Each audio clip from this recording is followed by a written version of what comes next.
Sir నమస్తే సార్. నమస్తే, చెప్పండి. ఇప్పుడే మద్దిలపాలెం జంక్షన్లో నా మొబైల్ ఫోన్ కొట్టేశారు సార్. ఎలా? నేను కాల్ వచ్చిందని చెప్పి రోడ్డు మీద సెల్ ఫోన్ మాట్లాడుకుంటూ వెళ్తున్నాను సార్. ఈ లోపల ఎవడ వెనక నుంచి వచ్చి లాక్ వెళ్ళిపోయాడు సార్. సార్ నమస్తే సార్. సార్ మద్దిలపాలెం జంక్షన్లో నా ఫోన్ పోయింది సార్. ఎలా పోయింది? ఇప్పుడే సార్ జస్ట్ ఫోన్ మాట్లాడుతూ రోడ్ క్రాస్ చేస్తుంటే వెనక నుంచి వచ్చి ఎవడో ఫోన్ లాక్ వెళ్ళిపోయాడు సార్. అయ్యా రామా, నాది మద్దిలపాలెం జంక్షన్లోనే. Excuse me sir. నమస్తే సార్. నమస్తే, చెప్పండమ్మా. సిఎంఆర్ సెంట్రల్ దగ్గర నా సెల్ పోయింది సార్. ఎప్పుడమ్మా? జస్ట్ ఇప్పుడే సార్. ఏదో అర్జెంట్ కాల్ వచ్చిందని చెప్పి నడుస్తూ ఫోన్ లిఫ్ట్ చేసి మాట్లాడుతున్నాను సార్. సడన్ గా ఎవరు వెనక నుంచి వచ్చి ఫోన్ లాక్కుని పారిపోయారు సార్. వెనక్కి తిరిగి చూసేసరికి ఎవరు కనిపించలేదు సార్. సార్ నమస్కారం సార్. నమస్తే, చెప్పండి. సార్ నేను కాలేజీ లెక్చరర్ సార్. నేను ఏయూ ఇంజనీరింగ్ కాలేజ్ లోపలికి వస్తుండగా నా సెల్ ఎవరు కొట్టేశారు సార్.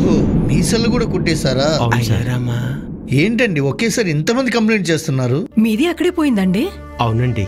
నా సెల్ కూడా అక్కడే పోయిందండి. నాది ఆ జంక్షన్లోనే పోయిందండి. అయ్యో రామా, అందరివి ఆ మద్దిలపాలెంలోనే పోయాయి. అందరి మొబైల్లు ఒకేసారి కేవలం 10 నిమిషాల వ్యవధిలోనే కొట్టేశారు సార్. అది పెద్ద జంక్షన్ కదా, సీసీ కెమెరాలు కూడా ఉంటాయి కదా. కొంచెం అర్జెంటుగా వెరిఫై చేయండి సార్. వెంటనే దొరికిపోతారు ఆ వెధవలు. అర్జెంటా అంటే మీరు మీ మొబైల్స్ పట్టుకొని సొల్లు కబుర్లు ఆడుకుంటూ అటు ఇటు జంక్షన్లో తిరుగుతుంటే ఆ మొబైల్స్ ఎవడో పట్టుకుపోతే అవి మేం తెచ్చి పట్టించాలా? అందుకే మేమున్నామా?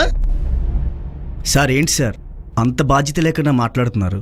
మొబైల్స్ పోయి అని మేం బాధపడుతుంటే మీరేంటి సార్ అంత నిర్లక్ష్యంగా మాట్లాడుతున్నారు?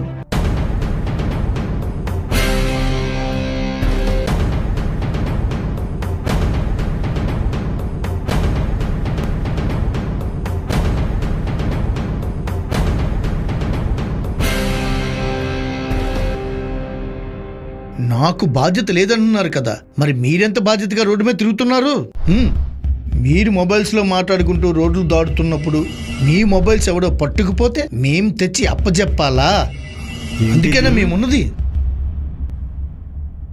మేమున్నది సమాజాన్ని గౌరవించే వాళ్ళకి న్యాయం చేయడానికే కానీ మీలాంటి బాధ్యత లేని వాళ్ళ కోసం కాదు. మేము సాల్వ్ చేయవలసిన కేసులు చాలా ఉన్నాయి, ఇంకా మీరు వెళ్ళొచ్చు. అయ్యారామా, కేసు కట్టరా అయితే. సార్ నేను జర్నలిస్ట్ని, సిపి గారికి మీ మీద కంప్లైంట్ చేస్తాను సార్.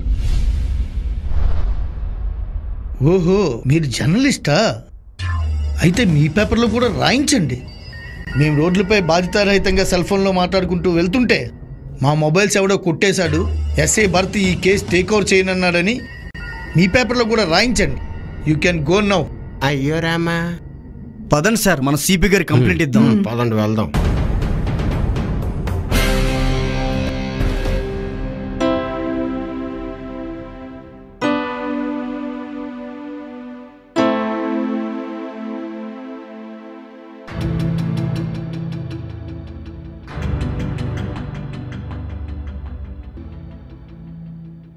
నమస్కారం సార్. నమస్తే. ఒకసారి సిపి గారిని కలవాలి. నమస్తే అండి. ఇది నా విజిటింగ్ కార్డు, కొంచెం సిపి గారికి ఇన్ఫార్మ్ చేస్తారా? మాట్లాడే పని ఉంది. మీరందరూ ఒకటేనా? అవునండి. కూర్చోండి. Okay okay sir. Excuse me sir.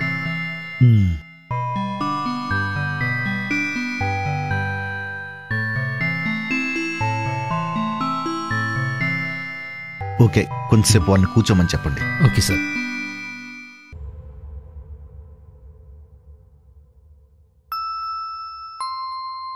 Sir వాళ్ళని రమ్మని చెప్పండి. Okay sir.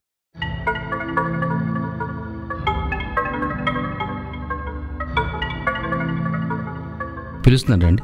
రండి. బ్రదర్ రండి.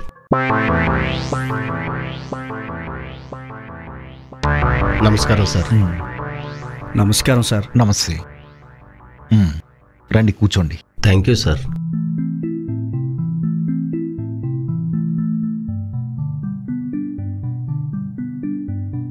చెప్పండి. నమస్తే సార్, నేను ప్రతిభ కాలేజీలో లెక్చరర్ని. నా పేరు సత్యం. నిన్న సాయంత్రం మద్దిలపాలెం జంక్షన్లో ఫోన్లో మాట్లాడుతూ వస్తుండగా నాతో పాటు మరో 3 పాదచారుల వద్ద కూడా 10 నిమిషాల వ్యవధిలో సుమారు సాయంకాలం 5 గంటల సమయంలో ఒకరి తర్వాత ఒకరి మొబైల్స్ వరుసగా దొంగిలించబడ్డాయి. ఇదే విషయాన్ని పక్కనే ఉన్న మద్దిలపాలెం అవుట్ పోస్ట్ పోలీస్ బూత్లో ఉన్న ఎస్ఐ భరత్ గారికి వివరించగా ఆయన అసలు రెస్పాండ్ అవ్వలేదు సార్. అందుకే మీ దగ్గరికి రావడం జరిగింది సార్. ఆయన నిర్లక్ష్యంగా మా దగ్గర కంప్లైంట్ తీసుకోనని చెప్పారు సార్. ఇది ఎంతవరకు న్యాయం sir?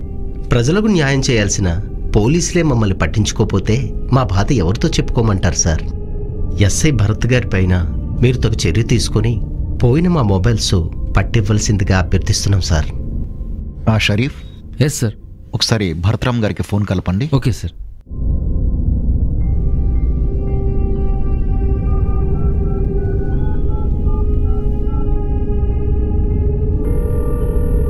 Hello, 1 minute sir. Hello sir. What mister Bharatram, నిన్న ఈవినింగ్ మీరు మద్దిలపాలెంలో మొబైల్స్ దొంగిలించబడిన కేసు తీసుకోలేదంట? అవును సార్, నేను మీ దగ్గరికి బయలుదేరాను సార్. అలాగా, సరే భరత్ రండి. Okay sir. మీరందరూ ఓ 10 నిమిషాలు వెయిట్ చేయండి. ఎస్ఐ గారు వచ్చాక నేను మాట్లాడతాను. Okay sir.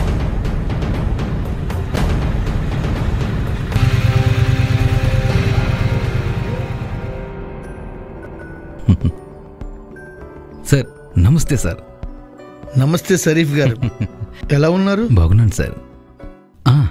సార్ మీ మీద ఎవరో నలుగురు కంప్లైంట్ చేయడానికి వచ్చారు సార్. ఇవన్నీ మామూలే కదా షరీఫ్, ఎప్పుడు ఉండేవేగా. సార్ మీకేంటి sir, the most powerful police officer Vizag సింహం సార్. Thank you. సార్ కూర్చోండి సార్, నేను సార్ చెప్పొస్తాను. సార్ ఎస్ఐ భరత్ గారు వచ్చారు సార్. సరే రమ్మని చెప్పండి. Okay sir.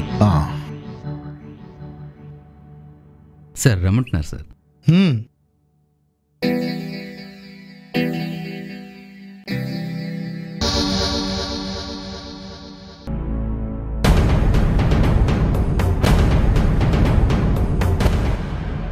Sir. What mister Bharat, what is happening in this case? Sir, నేను వీళ్ళు కేసు టేక్ ఓవర్ చేయనని చెప్పింది నిజమే సార్. రద్దీగా ఉన్న కోడల్లో బాధ్యత లేకుండా వెనక ముందు చూడకుండా సెల్ ఫోన్లో సొల్లు కబుర్లు చెప్పుకుంటూ వీళ్ళు వెళ్తుంటే వాహనదారులు ఆరును కొడుతున్నా వీళ్ళు పట్టించుకోలేని దుస్థితిలో ఉన్నారు సార్. వాహనదారులు ఆరును కొడుతున్నా వీళ్ళు పట్టించుకోకుండా ఎవరిష్టం వచ్చినట్టు వాళ్ళు వెళ్తుంటే వెనక నుంచి ఎవరో వచ్చి వీళ్ళు మొబైల్ ఫోన్స్ పట్టుకుపోతే అవి మనం పట్టుకొచ్చి ఇవ్వాలా సార్? అంత రద్దీగా ఉన్న జంక్షన్లో వీళ్ళు సెల్ ఫోన్లు ఎలా మాట్లాడుకుని వస్తారని అంటే తప్ప సార్? సార్, ఇందులో ఒక జర్నలిస్టు, ఒక లెక్చరర్ కూడా ఉన్నారు సార్. వీళ్ళకి బాధ్యత లేదా సార్? సార్, వీళ్ళు కష్టమొస్తే పోలీస్ కావాలి, నష్టమొస్తే పోలీస్ కావాలి, రోడ్డుపై గొడవ జరిగితే పోలీస్ కావాలి, రోడ్డు ప్రమాదాలు జరిగితే పోలీస్ కావాలి. కానీ వీళ్ళు తప్పు చేస్తే అడిగే అధికారం పోలీస్కి లేదా సార్?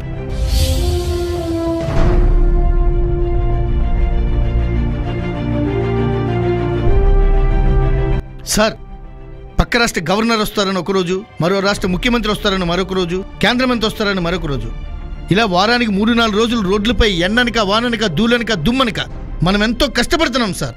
అప్పుడు ఈ జర్నలిస్టులకు మనం కనబడమా సార్? సార్, ఏ ఒక్క జర్నలిస్ట్ అయినా మన కష్టం కోసం ఏ ఒక్క రోజున స్టేట్మెంట్ ఇచ్చారా సార్ వీళ్ళు? సార్, వాళ్ళు ఏ చిన్న తప్పు చేసినా మనం అడిగితే వాళ్ళు ప్రెస్ అంటే మనం వదిలేయాలి సార్.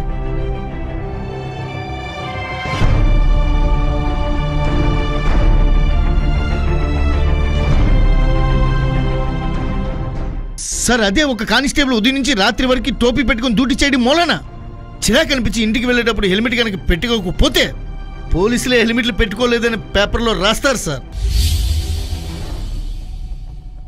సార్, వీళ్ళకో న్యాయం మాకో న్యాయం అంటూ మన ఫోటోలు తీసి పేపర్లు వేసి మనల్ని ఎగతాళి చేస్తారు సార్.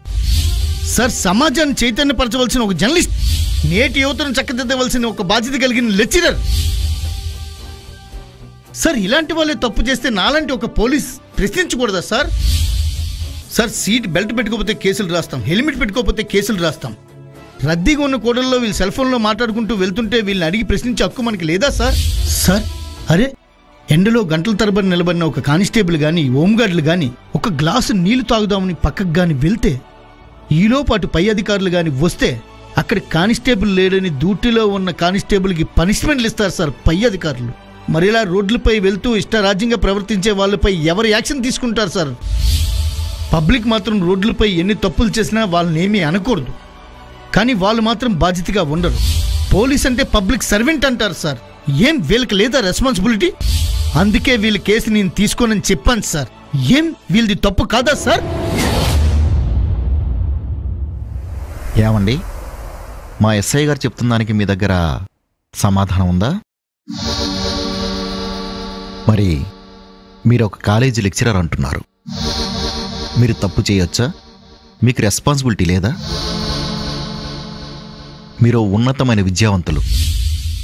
మీరే ఇలా తప్పు చేస్తే మరి ఇక స్టూడెంట్స్కి ఏం పాఠాలు చెప్తారు? Sorry sir. మరి మీరు ఒక జర్నలిస్ట్ అంటున్నారు. సమాజంలో జరుగుతున్న అన్యాయాల్ని, అక్రమాల్ని ఎన్నింటినో వెలికి తీసి చూపించాల్సిన మీరే ఇలా ఇర్రెస్పాన్సిబుల్గా బిహేవ్ చేస్తే ఎలా? Give me the answer. Sorry sir, మేమంతా తప్పు చేశాం. We are very sorry sir. ఇదే విషయాన్ని రేపటి నుంచి మా స్టూడెంట్స్కి ఒక్క లెసన్లా చెప్తాను సార్. I'm sorry sir. నేను ఎస్ఏ భర్త గారిని తప్పు పట్టడం చాలా బాధాకరంగా ఉంది సార్. ముందు నేను చేసిన తప్పును గుర్తించలేకపోయాను సార్. Sorry sir. భర్త గారు, మీరు నన్ను క్షమించండి. సారీ సార్ భరత్ గారు, నేను నిజంగానే తప్పు చేశాను. అయ్యో రామా, ఫోన్ రింగ్ అయితే కంగారడిపోయి ఫోన్లో మాట్లాడేయడం తప్పించి ఇన్ని కష్టాలుంటాయని నాకు తెలీదు. సారీ సార్, నాది కూడా తప్పే. ఒక బాధ్యత కలిగిన జర్నలిస్టులు మీరంటే మాకెప్పుడు గౌరవమే. Thank you. అలాగే నేటి తరం తలరాతలు మార్చగలిగే ఉపాధ్యాయులు మీరు. మీలాంటి వాళ్ళే తప్పులు చేస్తే నేటి సమాజాన్ని ఇంకెవరు మార్చగలరు? అందుకే మీ పట్ల నేను కఠినంగా ప్రవర్తించాను. I'm sorry to you all. మీ మొబైల్స్ అన్నీ నా దగ్గర భద్రంగానే ఉన్నాయి. అవునా సార్? మేము ఒక మాక్ డ్రిల్ జరిపించాం.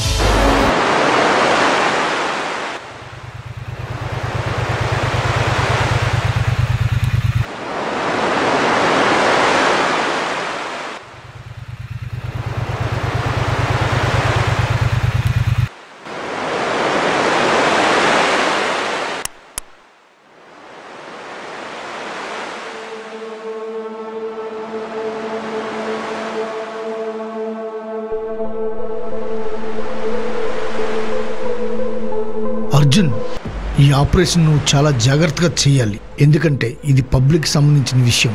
ఈ ఆపరేషన్లో ఏమైనా తేడా వస్తే డిపార్ట్మెంట్కే చెడ్డ పేరు వస్తుంది. Take care. Okay sir, I will do my best.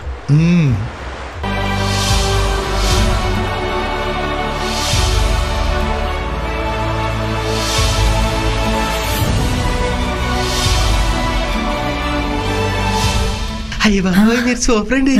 నిజమా? మీ మొబైల్స్ అన్నీ సేఫ్గానే ఉన్నాయి. Thank you sir. Thank you sir. స్టేషన్కి వచ్చి కలెక్ట్ చేసుకోండి. ఓకే, అలాగే sir. Okay. Well done mister Bharat. Thank you I sir. M very much appreciating you and your team. అలాగే మీరు కూడా సమాజానికి ఎంతో ఉపయోగపడే వ్యక్తులు. ఈ ఆపరేషన్లో అనుకోకుండా ఒక మాస్టారు, ఒక జర్నలిస్టు కూడా ఉండడం చాలా బాధాకరంగా ఉంది. ఎనీహౌ, ఇకపై ఇలాంటివేమీ జరగకుండా మీ వంతు బాధ్యతను మీరు నిర్వహించాలని కోరుకుంటున్నాను. Thank you Thank Bharat you, గారు. sir. Thank you very much. Thank you very thank you very much Sashi గారు. Thank you. నమస్తే సార్. వస్తాం thank sir. You sir. Thank you very much. Sir, ఉంటాను sir. All the best mister Bharatram. మా విశాఖ సింగం మూవీని తిలకించిన ప్రేక్షకులకు మా వందనాలు. అలాగే మా మూవీలో సన్నివేశాలు కానీ, పాత్రలు కానీ, పదాలు కానీ ఎవరినీ ఉద్దేశించి రాసినవి కాదు, చూపినవి కాదు. కేవలం కల్పితాలు మాత్రమే. ప్రతినిత్యం రద్దీగా ఉన్న కూడలిలో మనం చూస్తున్నదే. సీటు బెల్ట్ పెట్టుకోకపోతే ప్రమాదం అని తెలుసు, హెల్మెట్ పెట్టుకోకపోతే ప్రమాదం అని తెలుసు. అయినా సరే మనలో ఎంతోమంది వాటిని పాటించరు. పైన చెప్పిన రెండూ పాటించకపోతే మనకు మాత్రమే నష్టం. కానీ రద్దీగా ఉన్న కూడలిలో ప్రతినిత్యం పదుల సంఖ్యలో సెల్ ఫోన్లలో మాట్లాడుతూ వెళుతుంటే ఎంతమందికి ఇబ్బంది అవుతుందో ఆలోచిస్తున్నారా? సెల్ ఫోన్ ప్రతి ఒక్కరి జీవితంలో భాగమైపోయింది. కానీ మీ జీవితంతో ముడిపడి ఉన్న అమ్మ, నాన్న, భార్య, పిల్లలు, ఒక కుటుంబమే ఉందని గ్రహిస్తున్నారా? ప్రతి జంక్షన్లో సిగ్నల్స్ ఉన్నాయి. వాటిని ఆపరేట్ చేస్తున్న పోలీస్ సోదర సోదరీమణులను గౌరవించండి. సిగ్నల్స్ వాహనాలకే కాదు, పాదచారులు కూడా అనుసరించాలని గ్రహించండి. మనం తప్పు చేస్తే ఎదుటివారి తప్పుని ప్రశ్నించే హక్కుని కోల్పోతామని మరవకండి. నేను చేస్తున్న ఈ ప్రయత్నం తప్పనిపిస్తే క్షమించండి, ఒప్పనిపిస్తే పాటించండి. చట్టాలను గౌరవించండి, రూల్స్ పాటించండి. ప్రేమతో మీ అందరివాడు అక్షరం రైటర్. ఆదినారాయణరావు బావా.